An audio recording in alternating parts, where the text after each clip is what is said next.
Well, I know, and with that being said, you man, know, it's some people look at us when we're talking like this, man, and say, these guys just live football. They're just living in their past and wishing that, and living through the kids and all that, man.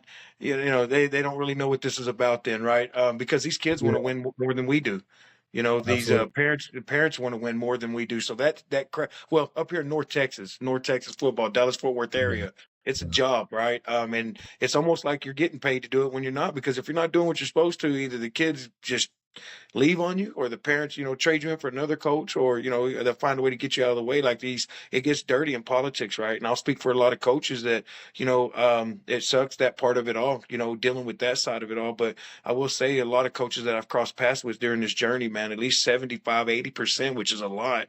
Most of these guys are in it for the right reason, just trying to help kids fall in love with the game that they love, fall in love with it more, right? And helping get every bit out of it that they can. And we understand that, some of us right now, we'll have paths with some coaches that live through their pride and ego, man. It's all about them, not about the kids. They can act like it is, but I've seen it. It's not. It's about the trophies. It's about domination and all these things. I get it. You're going to win if you structurally build a team that's a family and get out there and compete. You'll get your victories. But to go kind of touch back on some things you and I were chatting about yesterday, the way some of these programs are built, they go out seeking a whole bunch of kids from around, or stealing kids from towns next door to you after yeah, games, right? Just to build a select team and have the biggest, baddest team. And next thing you know, you got 17, 18, 19 studs on your team. And, when you're playing recreational football, that don't fit. And I'm the type of guy that's going to call you out. I'm not going to complain. I'm going to take it on the chin. I know how to lose as much as I've won.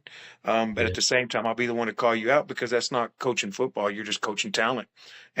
We take pride of that here in Midlothian. And when you came over, we kind of seen before, I think there was a vote for you to come over. People were speaking highly of you. We knew what you do, but you were always also in that area of the way we were. We're a recreational league, and we try to yeah, take recreational towns. I've seen you take talent, kids that's never played before. You have a team of a bunch of kids that's never played before, and you're still competing dang near at the dance. That is what it's truly about. To take kids yeah, that are not capable of doing it, and showing them they are capable of doing it.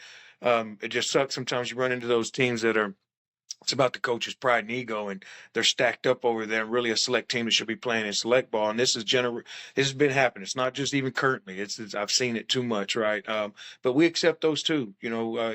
Iron sharpens iron, and when I think I have a great team and should win it all, and you run into one of these type of teams, it is what it is. You take that loss, but I know one thing: my team got better that night.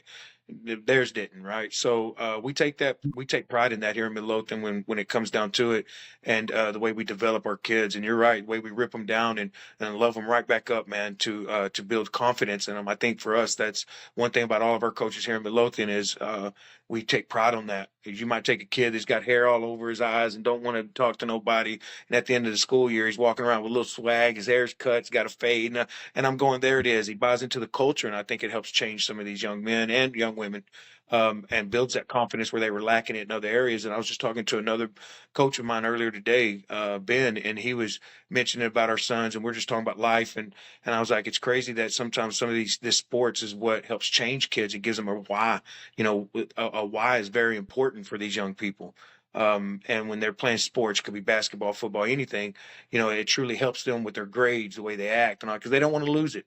So, we try to buy into that and make sure we're feeding them exactly what they want. When they love the game, you got to give them what they need, man. That's for sure.